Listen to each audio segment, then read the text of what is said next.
Hello বন্ধুরা, আমি অনু। Update with অনু চ্যানেলে তোমাদের স্বাগত। আমি চলে এসেছি কথা সিরিয়ালের আপডেট নিয়ে। কথা সিরিয়ালে দেখা যাচ্ছে যে শেষকৃত্যের কাজ হয়ে গেছে। এরপর কথা জুনিকে সামলাচ্ছে অগ্নিব কথা জুনির জন্য খাবার নিয়ে আসে, তাদের হাতে খাবার তুলে দেয়। এইদিকে দেখা যাচ্ছে যে জুনির জেঠিমা দাদা মানে জ্যাঠতো দাদা দেখা করতে এসেছে, হবিষি দিয়েছে, টাকা তুলে দিচ্ছে হাতে। তবে জুনি আর কথাকে সমস্ত নিয়ম পালন করতে বলে। এরকম জুতো টুতো পরা চলবে না, চুল আঁচড়ানো চলবে না, সেটা জেঠিমা মনে করিয়ে দেয়। আর জুনিকে আর কথার মামিকে বলে কিনা যে তাদের সাথে বর্ধমানে থাকতে। তবে নীলাদ্রি খুব ভালো একটা চাকরি পেয়েছে, কিছুদিনের মধ্যেই কলকাতায় শিফট করবে, তখন আবার কথার সাথে দেখা হবে।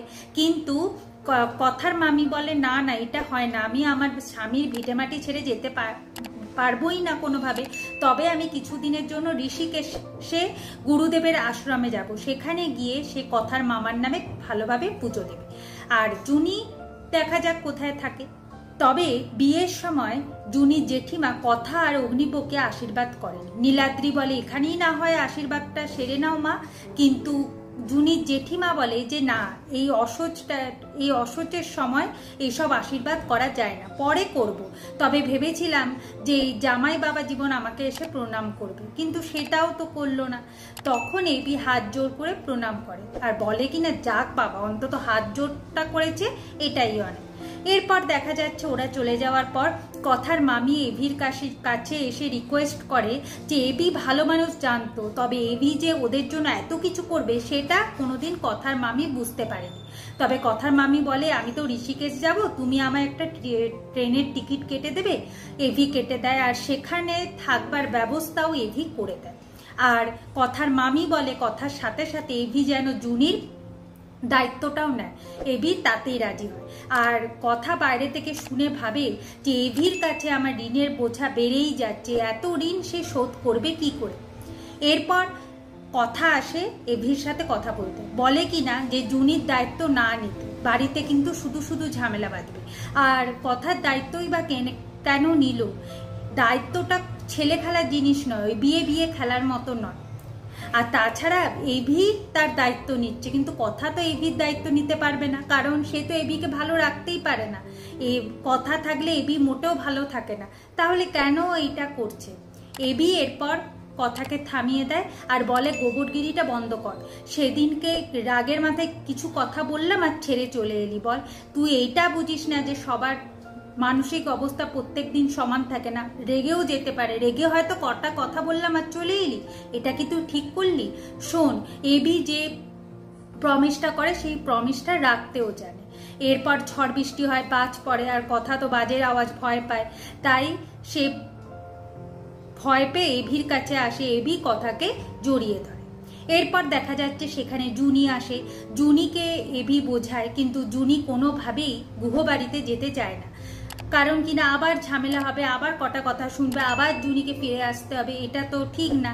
তখন এবি বলে তুই আগের বার গেছিলিস কথার হাত ধরে, এবার তুই যাবি আমার হাত ধরে, তোকে কেউ কোনো কথা শোনাবে না, তুই সসম্মানে গুহবাড়িতে থাকবি।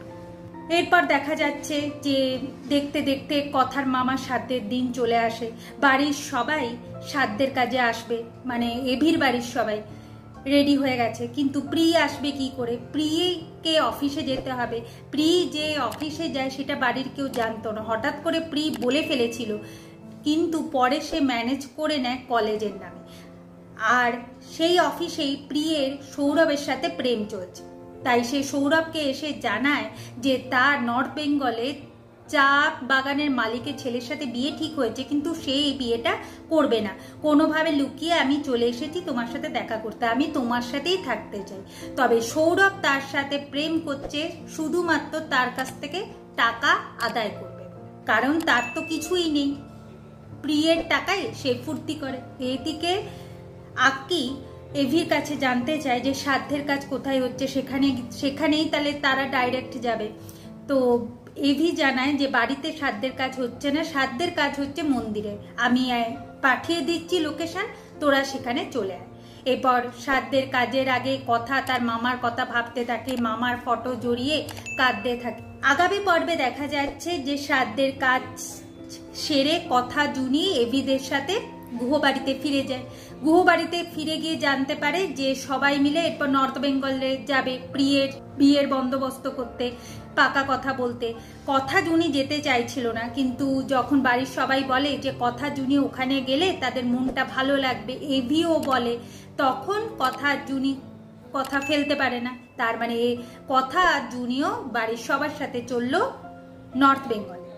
নর্থ বেঙ্গলে গিয়ে কি হতে চলেছে সেই সব কিছু দেখতে হলে স্টার জলসায় কথা সিরিয়ালে চোখ রাখতে হবে। আমার এই ভিডিওটা দেখবার জন্য আর আপডেট উইথ অনু চ্যানেলের পাশে থাকবার জন্য অসংখ্য ধন্যবাদ।